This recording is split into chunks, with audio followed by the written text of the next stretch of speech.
Planta de biogàs. La planta de biogàs és un requisit que prendrà ametller en el seu procés.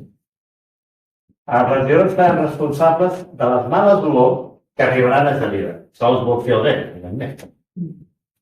Una planta de biogàs és un sistema que converteix matèria orgànica en biogàs.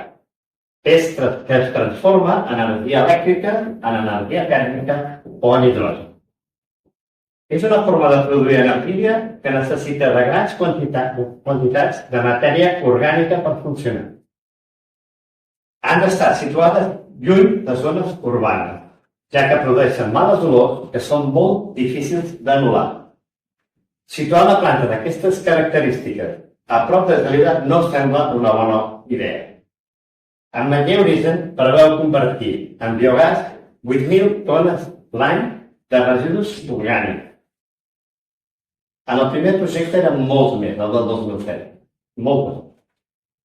Això vol dir que es cremaran 2 tones de residus cada hora entre les 6 del matí i les 8 del vespre, cada dia de dilluns a dissabte.